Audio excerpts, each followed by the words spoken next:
അതാ നമ്മുടെ second allotment 10-ാം തീയതി വരാൻ വേണ്ടി പോവുകയാണ്. അറിഞ്ഞിരിക്കേണ്ട പ്രധാനപ്പെട്ട കാര്യങ്ങൾ ശ്രദ്ധിച്ചോ. നമ്പർ 1, എങ്ങനെയാ നോക്കാന്നുള്ളത് ഞാൻ പറയുന്നത് നിങ്ങൾക്ക് HS CAP കയറുന്നു, നിങ്ങളുടെ ക്യാൻഡിൽ ലോഗിൻ ചെയ്ത് കഴിഞ്ഞാൽ നിങ്ങൾക്ക് അവിടെ കാണാൻ വേണ്ടി സാധിക്കും സെക്കൻഡ് അലോട്ട്മെന്റ് കിട്ടിയോ അല്ലേ. സെക്കൻഡ് അലോട്ട്മെന്റ് കിട്ടിയ ആളുകൾ ശ്രദ്ധിക്കേണ്ട, കിട്ടിയവരും കിട്ടാത്തവരും ശ്രദ്ധിക്കേണ്ട കാര്യങ്ങൾ. ആദ്യം കിട്ടിയ ആളുകൾ ശ്രദ്ധിക്കേണ്ട പരിപാടി, നിങ്ങൾ ഫസ്റ്റ് അലോട്ട്മെന്റ് കിട്ടിയ സമയത്ത് ഫസ്റ്റ് അലോട്ട്മെന്റിൽ ചിലപ്പോൾ നിങ്ങൾ ഒരു സ്കൂളിൽ കിട്ടിയായിരിക്കാം. നിങ്ങൾ കിട്ടിയ സ്കൂൾ ശ്രദ്ധിക്കണേ, 1, 2, 3, 4. നിങ്ങൾ കിട്ടിയ സ്കൂൾ 4ാമത്തെ സ്കൂളാണ് നിങ്ങൾ കിട്ടിയത്. നിങ്ങൾ 4ാമത്തെ ഓപ്ഷൻ കൊടുത്ത സ്കൂളാണ് കിട്ടിയത്. അപ്പൊ നിങ്ങൾ ചിലപ്പോൾ എന്താ, നിങ്ങൾക്ക് 3, 1, 2, 3 അല്ലെ, 3 ഹയർ ഓപ്ഷൻസ് മേലെ കിടക്കും. നിങ്ങൾ എന്തായിരിക്കും, നിങ്ങൾ താൽക്കാലികമായിട്ടായിരിക്കും ഈ സ്കൂൾ 4ാമത്തെ സ്കൂൾ നിങ്ങൾ ടെമ്പററി അഡ്മിഷൻ ആണ് നിങ്ങൾ എടുത്തിട്ടുള്ളത്. നിങ്ങൾക്ക് വേണമെങ്കിൽ അല്ലെങ്കിൽ നിങ്ങൾ സെക്കൻഡ് അലോട്ട്മെന്റിൽ നിങ്ങൾക്ക് ഈ പറഞ്ഞ ഹയർ ഓപ്ഷൻ 3ലോ അല്ലെങ്കിൽ 2ലയോ 1ലയോ സ്കൂൾ കിട്ടിയെന്ന് വിചാരിക്കുക. നിങ്ങൾ കിട്ടിയ സ്കൂൾ 1ാമത്തെ ഓപ്ഷൻ കൊടുത്ത സ്കൂൾ തന്നെയാണ് നിങ്ങൾ സെക്കൻഡ് അലോട്ട്മെന്റിൽ കിട്ടിയെങ്കിൽ പിന്നെ വേറെ പരിപാടി ഒന്നുമില്ല. ഡയറക്റ്റ് പരിപാടി, നേരെ പോവുക. എല്ലാ ഡോക്യുമെന്റ്സും നിങ്ങൾ എന്തൊക്കെയാണോ 4ാമത്തെ സ്കൂളിൽ താൽക്കാലികമായി നിങ്ങൾ അവിടെ ജോയിൻ ചെയ്യാൻ കൊടുത്ത ഡോക്യുമെന്റ്സ് മുഴുവൻ അവിടെ നിങ്ങൾ കളക്ട് ചെയ്യുക, നേരെ പോവുക, പെർമനന്റ് ആയിട്ട് അവിടെ ജോയിൻ ചെയ്യുക.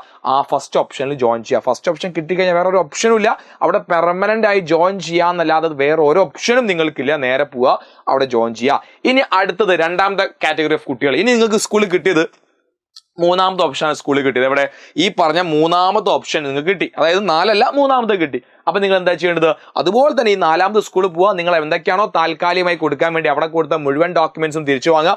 3ാമത്തെ സ്കൂളിൽ പോകുന്നു. നിങ്ങൾക്ക് വേണമെങ്കിൽ പെർമനന്റ് ആയിട്ടോ ടെമ്പററി ആയിട്ടോ നിങ്ങൾക്ക് ജോയിൻ ചെയ്യാം. എന്താണ് നിയാൽ സാറേ അവിടെ ടെമ്പററി ആയി ജോയിൻ ചെയ്യാൻ പറയാൻ കാരണം നിങ്ങൾക്ക് 2 ഓപ്ഷൻ ഇനി മേലെ കാത്തിരിക്കുന്നുണ്ട്.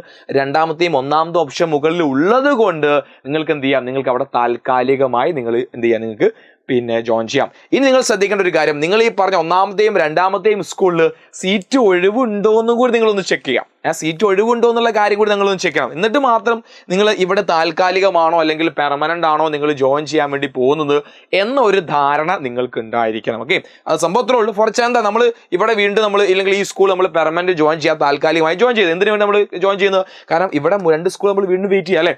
അപ്പോൾ നിങ്ങൾ ഈ സ്കൂളിന്റെ ഇൻഡെക്സ് നമ്പർ അല്ലെങ്കിൽ ആ സ്കൂളിന്റെ നിങ്ങളുടെ റാങ്ക് ഒക്കെ ഒന്ന് നോക്കുക. ഓപ്പൺ ചെയ്ത് ആ റാങ്ക്, സ്കൂളിലെ ലാസ്റ്റ് എടുത്ത റാങ്കും നിങ്ങളെ റാങ്ക് ഒക്കെ നോക്കിയിട്ട് അവിടെ കിട്ടാൻ സാധ്യത ഉണ്ടോ ഇല്ലേന്നോ നോക്കുക. ചിലതൊക്കെ നമ്മൾ ആഗ്രഹിക്കും, ചിലതൊക്കെ നമുക്ക് കിട്ടുള്ളൂ. അതെ, അപ്പൊ നിങ്ങൾ അത് അവിടെ കിട്ടില്ല എന്ന് ചോദിച്ച് നിങ്ങൾ സങ്കടപ്പെട്ടിരിക്കുന്നു വേണ്ട. എല്ലാ സ്കൂളിലും ഒരേ എന്താണ് സബ്ജക്റ്റൊക്കെ പഠിപ്പിക്കുന്നത്. ബാക്കിയൊക്കെ നമ്മൾക്ക് കിട്ടിയ സ്കൂളാണ്. ഇനി ഇവിടെയാണ് പഠിക്കാൻ വിധിയെങ്കിൽ അങ്ങനെ മാനസികം നിങ്ങൾ തയ്യാറാവുക. അതും കൂടി ഇതിനൊരു ഭാഗമാണ്. നിങ്ങൾ മാനസിക തയ്യാറാവുക, ഇതാണ് എൻ്റെ സ്കൂൾ, ഞാൻ ഇനി 2 വർഷം പഠിക്കാൻ വേണ്ടി പോകുന്നത് ഇവിടെയാണ് എന്ന രീതിയിൽ നിങ്ങളൊന്ന് തയ്യാറെടുക്കുക. That is very important. അപ്പോൾ പറഞ്ഞ പോലെ നമ്മളപ്പോൾ ഇപ്പം എല്ലാം ക്ലിയർ ആണല്ലോ. ഫസ്റ്റ് ഓപ്ഷൻ കിട്ടിയ വേറെ ഒന്നും ചെയ്യാനില്ല. ഇതിന്റെ ഇടയിൽ ഓപ്ഷൻ കിട്ടുകയാണെങ്കിൽ നിങ്ങൾക്ക് എന്ത് ചെയ്യാം, ഒന്നെങ്കിൽ പെർമനന്റ് ആയിട്ടോ അല്ലെങ്കിൽ ടെമ്പററി ആയിട്ടോ നിങ്ങൾക്ക് ജോയിൻ ചെയ്യാവുന്നതാണ്. പിന്നെ ജോയിൻ ചെയ്യാൻ വേണ്ടി പോകുമ്പോൾ നിങ്ങളുടെ ഒറിജിനൽ സർട്ടിഫിക്കറ്റ് എടുക്കുന്ന കാര്യം പറയേണ്ട ആവശ്യമില്ലല്ലോ, അതൊക്കെ നിങ്ങൾ എടുക്കേണ്ടതാണ്. ഇനി അടുത്തൊരു പരിപാടി, ഫസ്റ്റ് ഓപ്ഷൻ കിട്ടിക്കഴിഞ്ഞാൽ ഈ മെജോറിറ്റി ആളുകൾ ചോദിച്ചൊരു കാര്യമാണ്, ഈ പറഞ്ഞ ഫസ്റ്റ് ഓപ്ഷനാണ് സാറേ കിട്ടിയത്, പക്ഷേ എനിക്ക് ഇഷ്ടമല്ല. ഒന്നും ചെയ്യാനില്ല മക്കളെ. ട്രാൻസ്ഫർ വരുമ്പോൾ ട്രാൻസ്ഫർ ഓപ്ഷൻ ഉണ്ടെങ്കിൽ ട്രാൻസ്ഫർ ചെയ്യാന്നല്ലാതെ വേറെ ഒന്നും അവിടെ ചെയ്യാനില്ല. നമുക്ക് ഇനി ഇതൊക്കെ നമ്മൾ വീഡിയോന്റെ ആദ്യം അല്ലെങ്കിൽ നമ്മൾ മുന്നേ ഇതിന് ഫസ്റ്റ് അലോട്ട്മെന്റ് പ്രോസസ് എങ്ങനെ കൊടുക്കുന്നു പറഞ്ഞപ്പോൾ ഒക്കെ ഞാൻ അണ്ടർലൈൻ ചെയ്ത് പറഞ്ഞ കാര്യമാണ്. അപ്പോൾ നിങ്ങൾക്ക് ആഗ്രഹിക്കുന്ന സ്കൂളെ അവിടെ കൊടുക്കുക. ഫസ്റ്റ് ഓപ്ഷൻ കിട്ടിക്കഴിഞ്ഞാൽ വേറെ എങ്ങോട്ടും മാറാൻ കഴിയില്ല എന്നൊക്കെ അന്നേ പറയുന്നതാണ്. കാണാത്ത ആളോട് നമുക്കൊന്നും പറയാനില്ല, എന്താ നമുക്ക് ചെയ്യാം അല്ലേ. അപ്പോൾ തൽക്കാലം നിങ്ങൾ വെയിറ്റ് ചെയ്യാം കേട്ടോ. ഇനി കിട്ടാത്ത കുട്ടികളെ എപ്പോഴും മെജോറിറ്റി ആൾ ഇപ്പോൾ എനിക്കിപ്പോൾ ഇൻസ്റ്റാഗ്രാമിൽ ഇങ്ങനെ മെസ്സേജ് വരും, ഞാൻ സാർ അവിടെ കിട്ടിയില്ല സങ്കടമാണ്. സങ്കടപ്പെടേണ്ട, പേടിക്കേണ്ട. മുന്നേ നിങ്ങളോട് ഞാൻ ചീത്ത പറയാമെന്ന് വിചാരിക്കും, ഞാൻ സാർ ഈ അവസ്ഥ ഞങ്ങൾ ചീത്ത പറയല്ല, പഠിക്കുന്ന സമയത്ത് നിങ്ങൾ പഠിച്ചോളി എന്ന് പറഞ്ഞിരുന്നു അല്ലേ. പ്ലസ് 10ാം ക്ലാസ് പഠിച്ചോളി പറഞ്ഞിരുന്നു. പഠിച്ച ആളുകളൊക്കെ അഡ്മിഷൻ കിട്ടിയിട്ടുണ്ട്. കുറച്ച് മാർക്ക് കുറഞ്ഞവർക്കാണ് പിന്നെ പിറകോട്ടായത്. ഓക്കെ, ഇനി നമുക്കൊന്നും ചെയ്യാനില്ല. നിങ്ങൾ ചെയ്യാനുള്ള പരിപാടി പിന്നെ കിട്ടാത്ത ആളുകൾ ശ്രദ്ധിച്ചോ. ഇനി കിട്ടാത്ത ആളുകൾ, സെക്കൻഡ് അലോട്ട്മെന്റ് കിട്ടാത്ത ആളുകൾ പ്രധാനമായും ചെയ്യാനുള്ളത് 3rd അലോട്ട്മെന്റിന് വേണ്ടി വെയിറ്റ് ചെയ്യുക എന്നുള്ളതാണ്. 3rd അലോട്ട്മെന്റും കൂടി ഞങ്ങൾക്ക് കിട്ടില്ലെങ്കിൽ ഞാൻ സാർ എന്താ ചെയ്യുക. എന്തായാലും സെക്കൻഡ് അലോട്ട്മെന്റ് കഴിയുമ്പോൾ റാങ്കിൽ വലിയ വ്യത്യാസം വരും. കുറേ ആളുകളൊക്കെ അവർ ആഗ്രഹിച്ച സ്കൂളിൽ അഡ്മിഷൻ കിട്ടും, കുറേയൊക്കെ അങ്ങോട്ടും ഇങ്ങോട്ടും ആ റാങ്കിലൊക്കെ വലിയ മാറ്റം വരും. അപ്പോൾ 3rd അലോട്ട്മെന്റ് കൂടി നിങ്ങൾക്ക് കിട്ടാനുള്ള ഒരു സാധ്യത നിങ്ങളുടെ മുന്നിലുണ്ട്. ഇനിയും 3rd അലോട്ട്മെന്റിൽ കിട്ടിയിട്ടില്ലെങ്കിൽ അതിനുശേഷം നിങ്ങൾക്ക് സപ്ലിമെന്ററി അലോട്ട്മെന്റ് കൊടുക്കാൻ അവസരം ഉണ്ടായിരിക്കും.